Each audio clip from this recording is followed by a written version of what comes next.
Bem, meninos e meninas, bom dia. Hoje a gente vai dar continuidade ao nosso estudo da equação do segundo grau e a gente vai apresentar uma parte importante da matéria chamado estudo do discriminante ou estudo do delta, tá?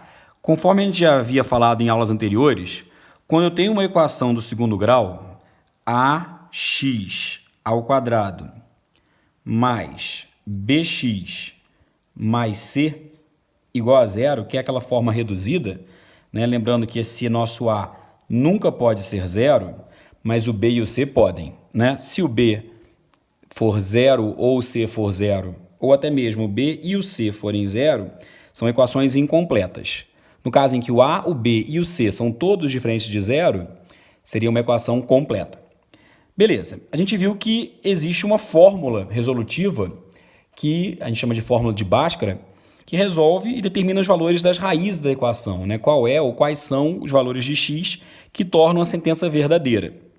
Bem, esse x ele é dado pela expressão menos b mais ou menos a raiz de um número delta, tudo isso sobre 2a.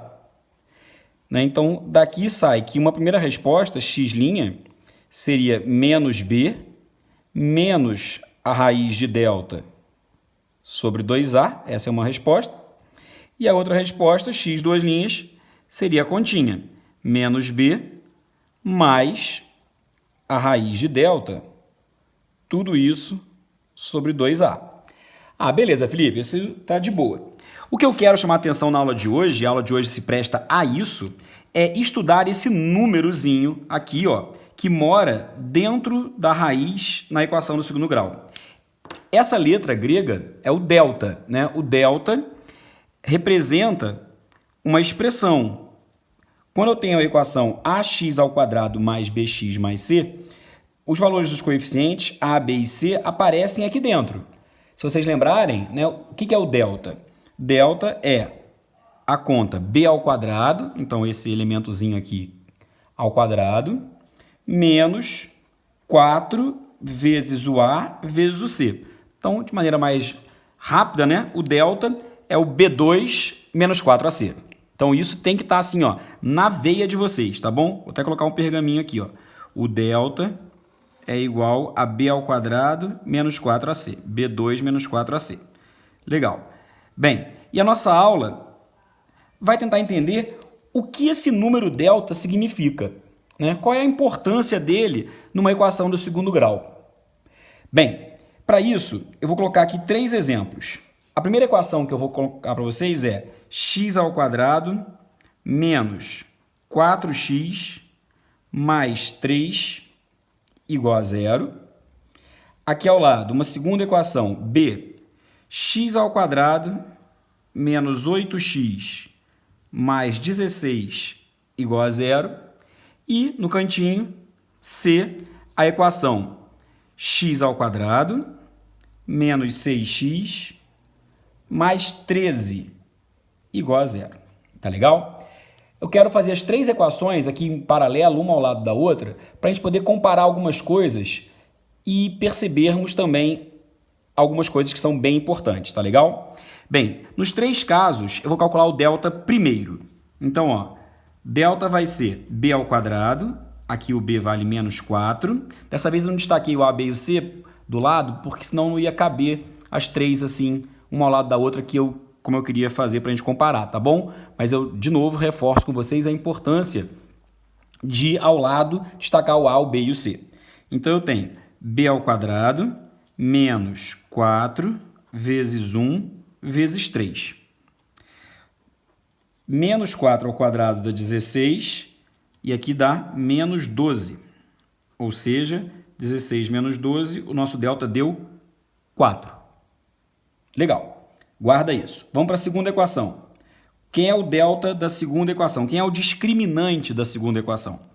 B ao quadrado, então menos 8 ao quadrado, menos 4 vezes 1 vezes 16. Menos 8 ao quadrado dá 64. 4 vezes 16 também dá 64. Opa, essa aqui deu delta igual a zero.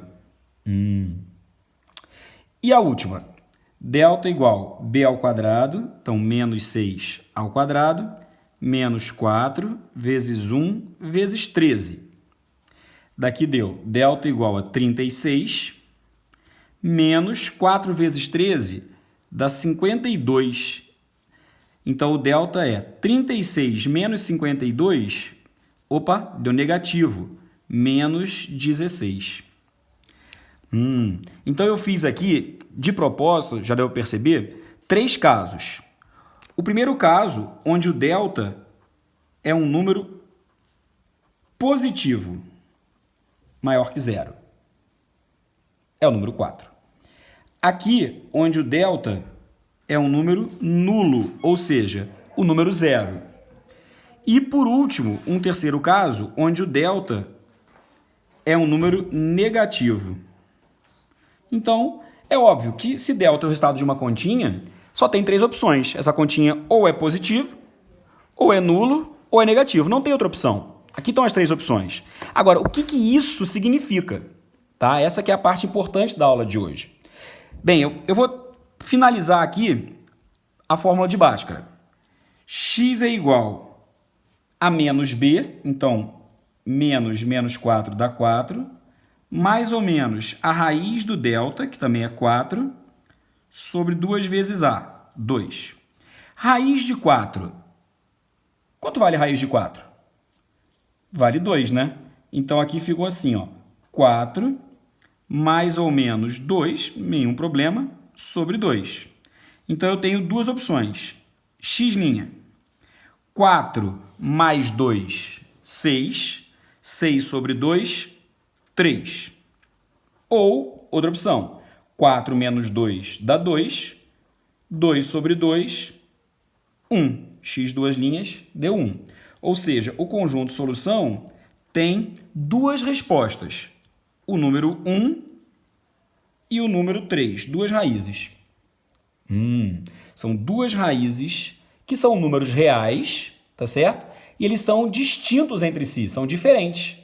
Então, essa equação, eu tenho duas... Vou escrever aqui embaixo. Ó, essa equação tem duas raízes reais e distintas. Distintas é sinônimo de diferente, tá legal? Então, eu tenho duas raízes que são números reais, ou seja, pertencem a R, né? E são diferentes. Legal. Vamos para o segundo caso. O segundo caso vai ficar x igual menos b, então menos 8 vai dar 8, mais ou menos a raiz do delta, opa, que é 0, sobre 2a, que é 2. Só que quanto vale a raiz de 0? A raiz de 0 é 0, né? Então, x vai ser igual a 8 mais ou menos 0 dividido por 2. E aí, quando eu abrir isso aqui em dois casos, eu vou ter x' igual a 8 menos 0 sobre 2, que dá 4.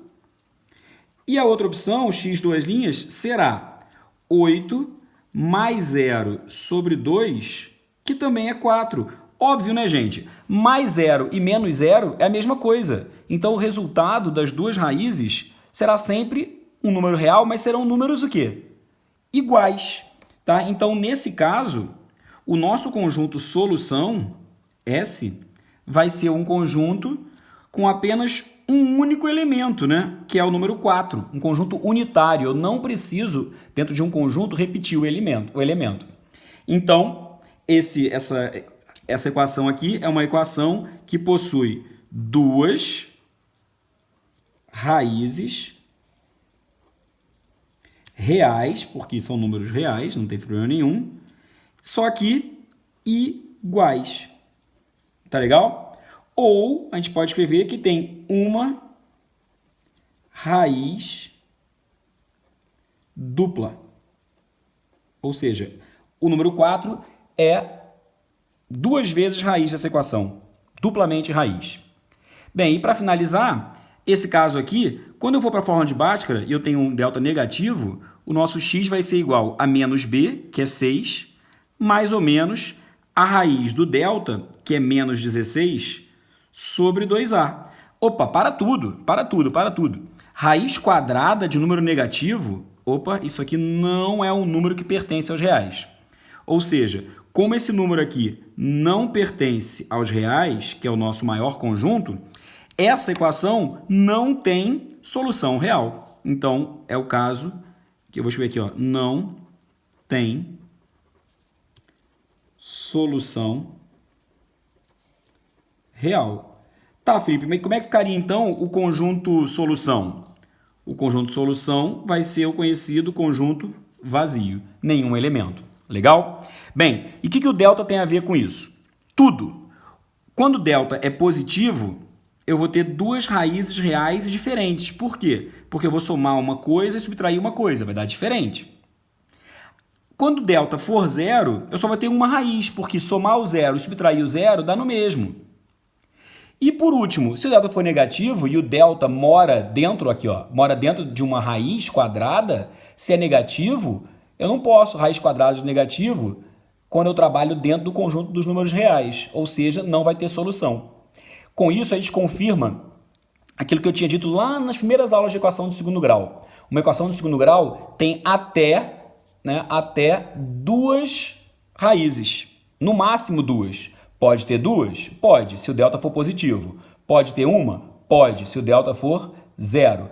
E pode ter nenhuma se o delta for negativo. Tá legal? Espero que vocês tenham entendido, galera. Um abraço.